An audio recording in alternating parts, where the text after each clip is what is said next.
Meron tayo dito LED candle. Oh, binili ko sa online store.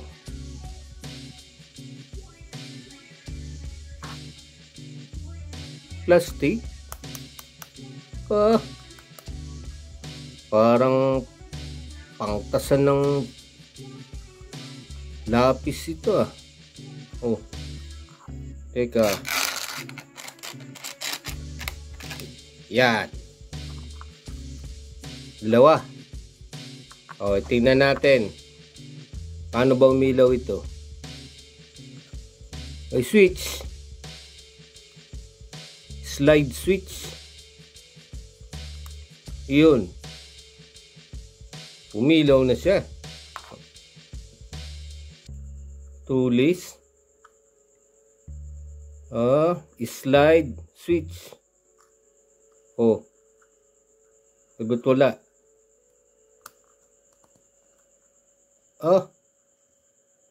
Ayaw umilaw nung isa. May bukasan. Tingnan natin.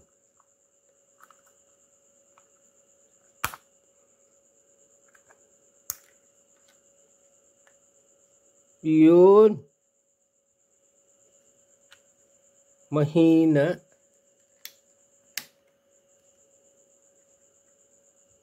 Ayun, lulus contact yung, battery. Battery ng lighter. Ng relo. LED. Hermetic type. Switch. Plastic. May release. Pag in-slide mo, magko-contact.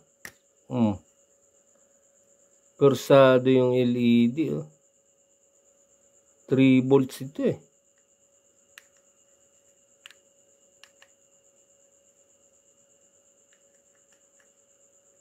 Yun oh.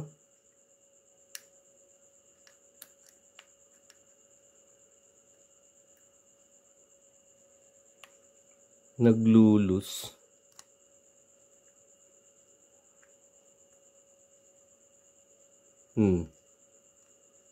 Yun.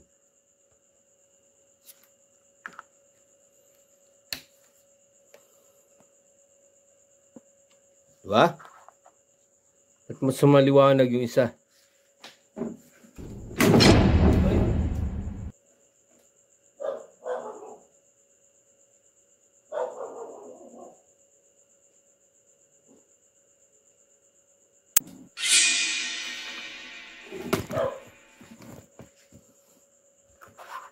Mas maliwanag yung isa. Tingnan natin. Yun lang ang laman niya.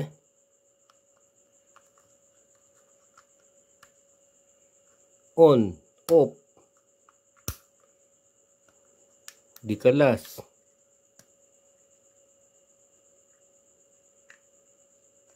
Mahina na yung battery. Ayun. Pantay na. Yung lalaman niya. Walang circuit. Wala eh. Teka. Oops.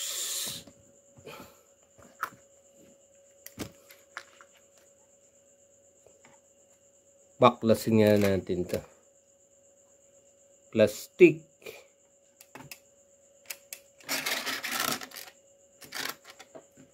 At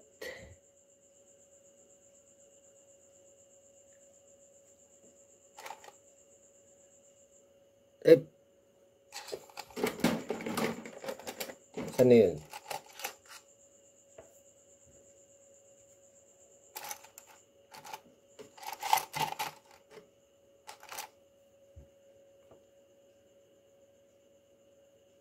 mag-show short. To, plastic.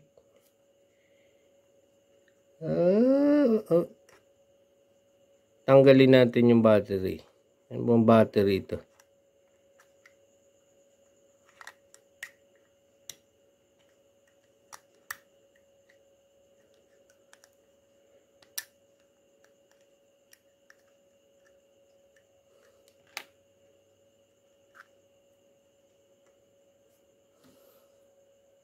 Yun. Button cell.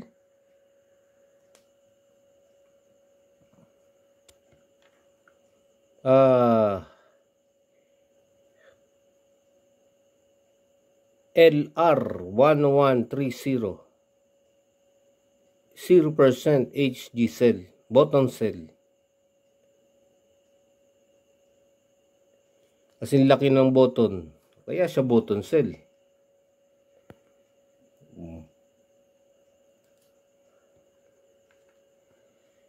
LR1130. Positive itong plot. Ito negative. Negative ito. Positive yun. Oh, positive. Negative. Negative. Positive. Yun lang. Ibang klaseng invention. Tingnan ko nga yan.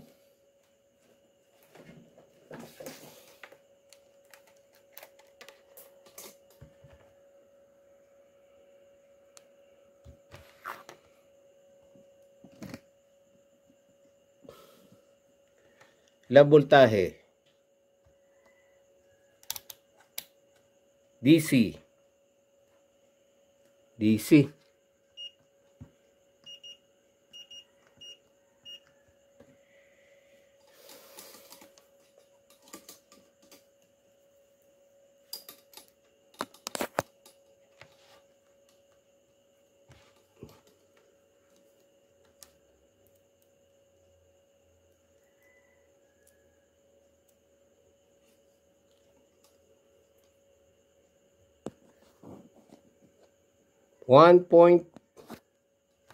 Di makita.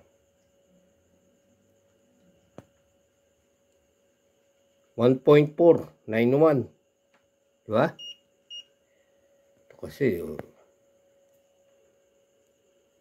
1.496 97 mga 1.5. Positive niya ito, negative yun. O, negative dito.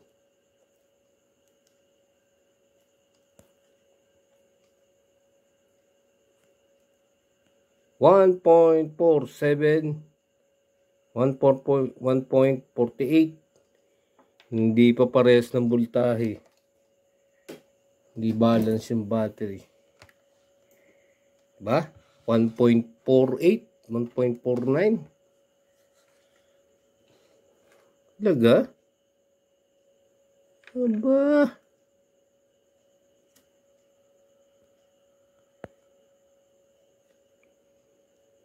Yun lang oh. Pag tinanggal natin, parang mahirap ibalik. Kaya yan. Tingnan ko nga. Oh. Ayun lang. Ganun lang siya. Oh. Kukontak doon sa LED. Ba? May release. On off.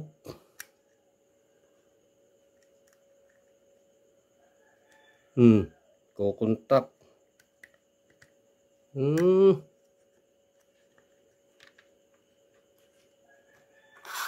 Oh, yun lang laman. Dalawang battery, switch, compartment cover.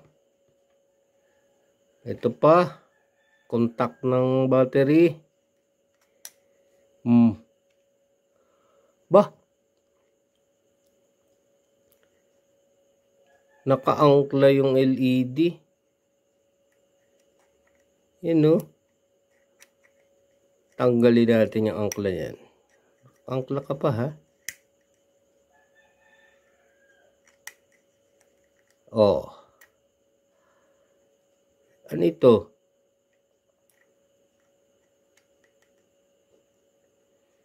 Dito, naka-front yung negative. So, negative yun. At yung kabila, positive dito. Negative. Nakaganyan yan eh. Di ba? O, negative. Siya ay 3 volts. Persado yung LED. Ayun o. Mahirap ibalik. Naku. Ay. Mahirap tanggalin. Oh.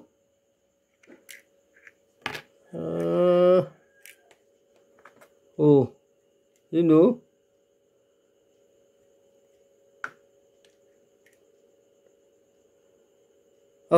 Tanggal din o. Pagbabalik ang mahirap. Di mo na ibabalik yung LED.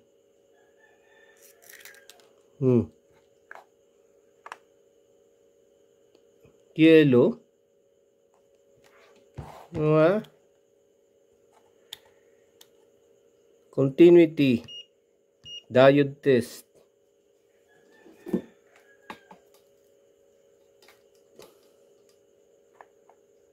Negative, positive.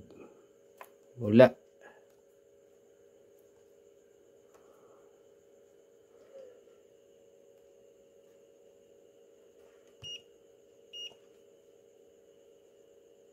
Wala, ayaw umilaw.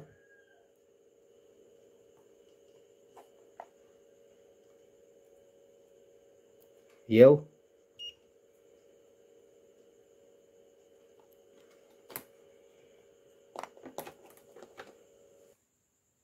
Testingin natin yung voltahe niya. Saka yung ilaw niya. Gamitan natin ng adjustable.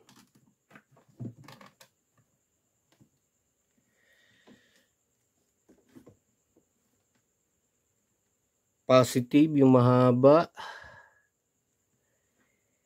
Negative.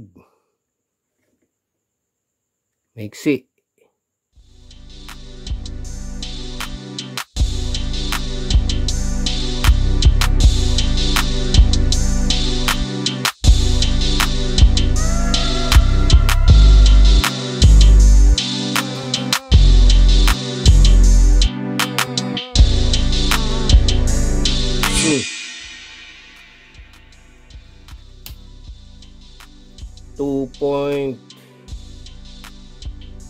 .66 volts,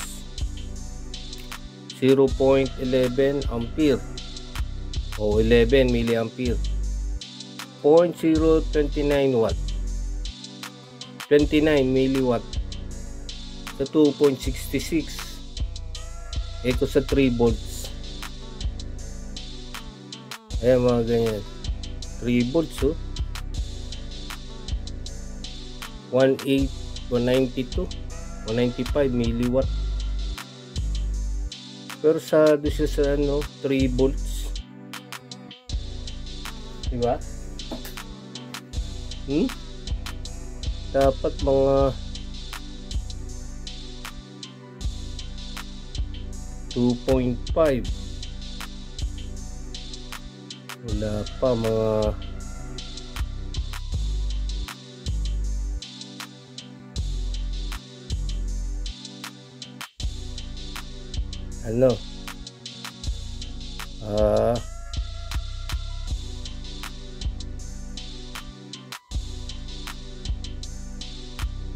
yan, mga 2.75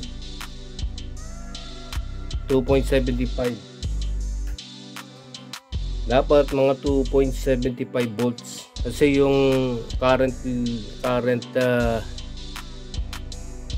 ng LED mga 20 milliampere yung maximum nya. Dapat siya mga 52 milliwatt. Doon sa candlelight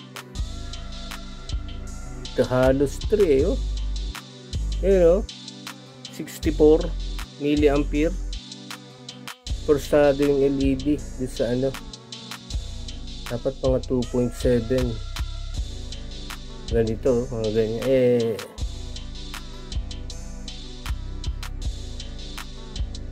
Please mga ganyan. 20 milliampere.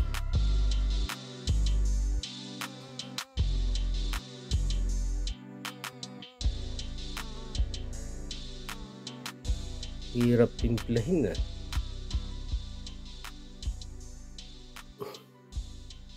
Yun. 2.75. Dapat ganyan ang maximum light niya. Para hindi mapundi yung LED. Madaling mapundi. Sa candlelight.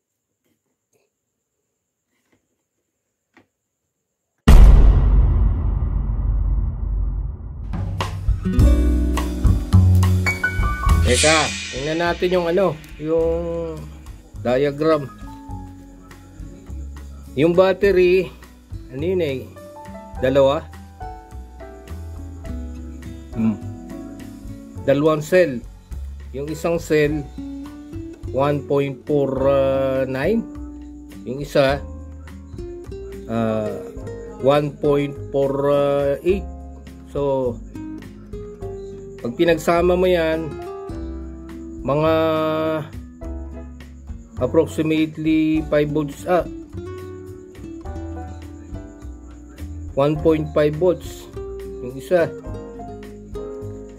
So 1.5 plus 1.5 naka-series. Ayun, naka-series. Yung battery niya, isang cell, ang drawing niya ganito. Positive, negative. 1.5 yan. Dalawang naka-series, ganon. Kaya tinawag na siyang battery dahil dalawang cell. 2 cells in series na 1.5 approximately, magiging 3 volts. 3 volts. So siya ay 3 volts. Voltage supply 3 volts.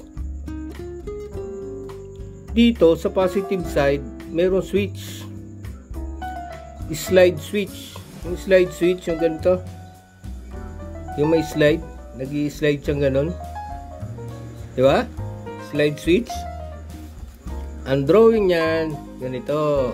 Yan ang switch. Switch 1.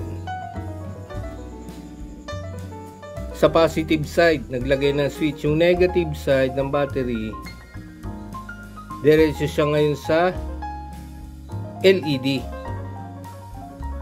LED niya, ganyan ang drawing niya.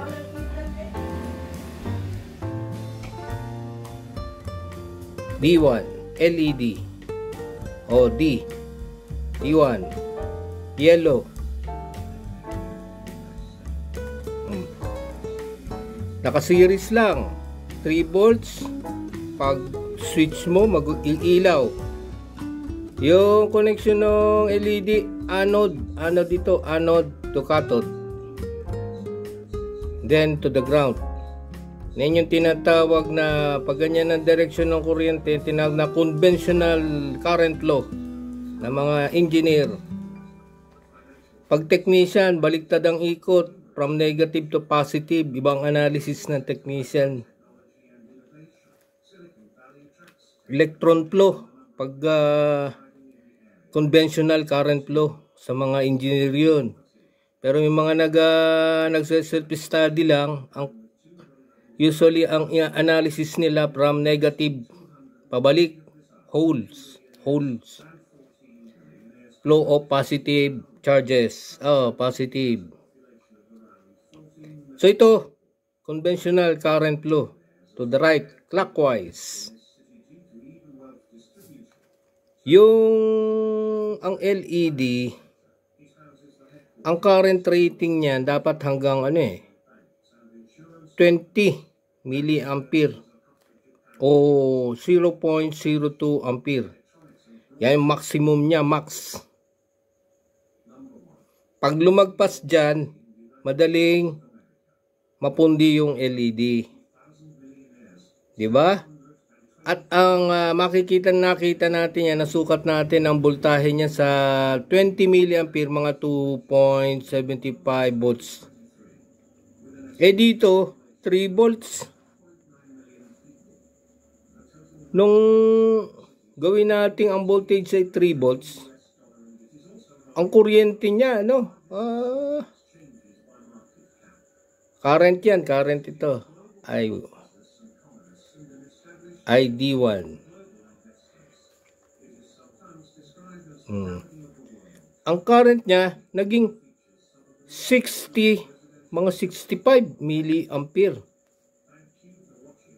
Over current.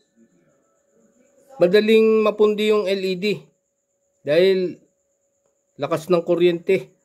Dapat 20, halos 3 times. Kaya hindi nakakapagtaka yung ginawang candlelight, madaling mapundi yung LED.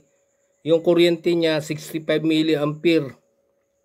Dapat 20 milliampere. Ang maganda niyan, dapat nilagyan niya ng resistor. Ganun, dapat meron niyang resistor. Pag nilagyan niya, mamahal yung yung product Kaya nagtipid. Nagtipid yung gumawa. Dapat ganyan yan, May resistor, nandito yung switch, voltage supply, resistor, LED. Dapat may resistor yan para ma-achieve niya yung 20 milliampere. Merong yan, may computation yan. Pero hindi natin gagawin yan. Ina-analyze lang natin yung circuit.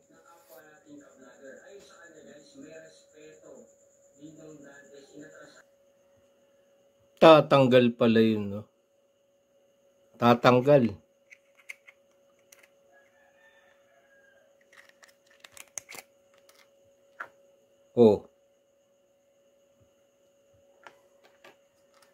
Tatanggal pala yun, May release.